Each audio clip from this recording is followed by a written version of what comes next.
It's probably one of the biggest questions anyone ever asks. If God is all-powerful, and if he's good, then why does he allow evil? It's a tough one. Well, today we're going to dig into that question, not with a bunch of abstract philosophy, but through the intense, personal story of the very first family on Earth. So, let's get into it. All right, so picture this. Our story kicks off right in the middle of some serious family drama. You've got Adam, he's trying to share this incredible sacred message he's received from God. But his kids, well, they're just not buying it. They want their own proof, their own spiritual experience. And that tension, that doubt, it really sets the stage for everything that's about to go down. And we're not talking about some quiet, polite disagreement over dinner. The scriptures paint a picture of Adam's children openly challenging him, pushing back against this revelation he got from God. They're demanding their own science. And it's in that moment of doubt, that kind of spiritual vacuum, that a door swings wide open for a very different kind of influence. Well, they were about to get a revelation, all right, just not the one they were hoping for. That conflict simmering in the family is about to boil over, and fast. An uninvited guest is about to make one heck of an entrance. And then, bam!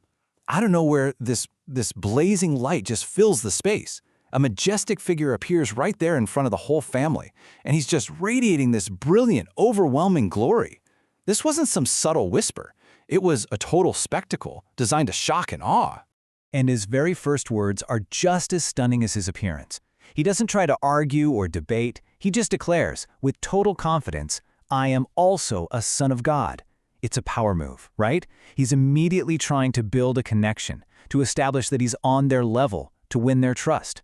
And now that he's got their attention, now that he's seemingly got their trust, he gets right to the point. He looks over, points directly at Adam and Eve, and gives their children one simple, devastating command. Believe it not. He's not just planting a seed of doubt, he's launching a direct attack on everything their parents have taught them. Now, while the children are completely mesmerized by this whole thing, Adam and Eve, they're filled with this cold dread. They recognize him instantly. It's Lucifer, their ancient enemy, the one who led the rebellion in the spirit world. And they have to just stand there and watch as their own kids fall right under his spell. The result is, well, it's fast and it's absolutely heartbreaking. The scripture in the book of Moses just lays it out in this really stark way. The children rejected their parents' message. They chose the deceiver. And then it hits you with this final line. They loved Satan more than God. That story is just wow. It's pretty shocking, isn't it? And it forces us right back to that big question. Why?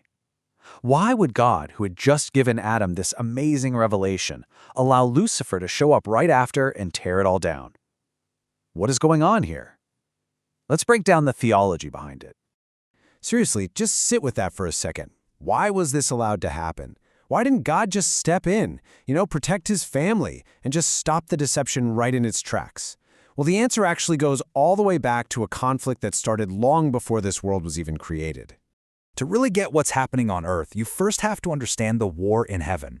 And listen, this wasn't a war with swords and laser beams. This was a war of ideas, of competing philosophies.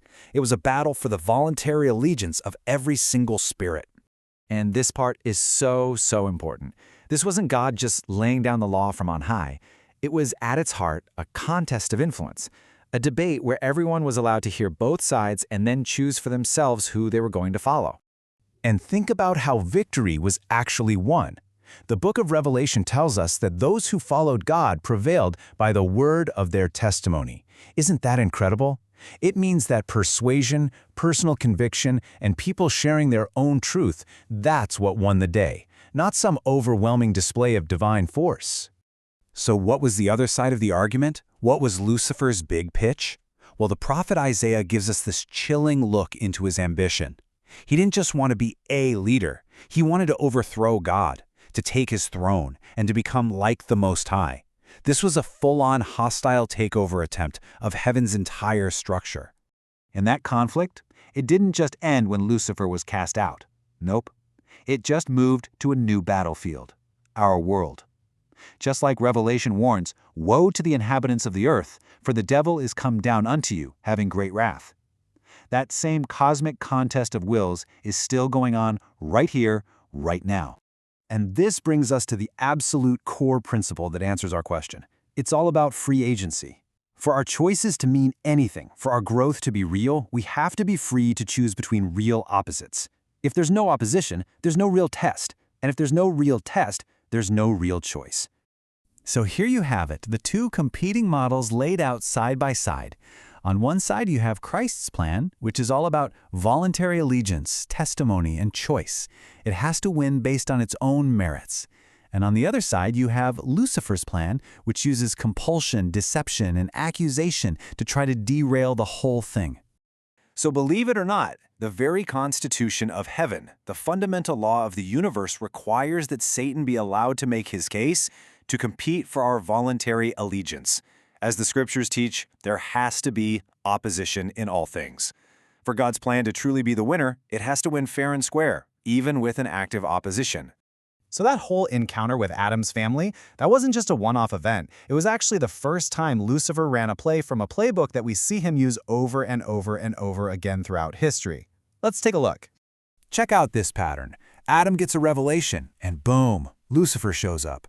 Moses has this incredible vision on a mountain, and who's waiting for him right after? Satan. Christ is baptized. God's voice declares he's the Son, and what happens next? He's immediately tempted in the wilderness. Joseph Smith prepares for his first vision and is hit with this intense spiritual attack before it even happens. Every time there's a divine communication, you can bet a counterfeit is right around the corner. And what's his go-to tactic? Imitation. The Apostle Paul even warns us about this in 2 Corinthians, saying that Satan himself can transform into an angel of light. His real power isn't being some scary monster. It's in his ability to create a convincing, beautiful, and glorious counterfeit to the real thing. So you see, this isn't just some ancient history lesson. It's the blueprint for the conflict that pretty much defines what it means to be human. It's a struggle that is very much alive and well today, which is why understanding it is so incredibly important.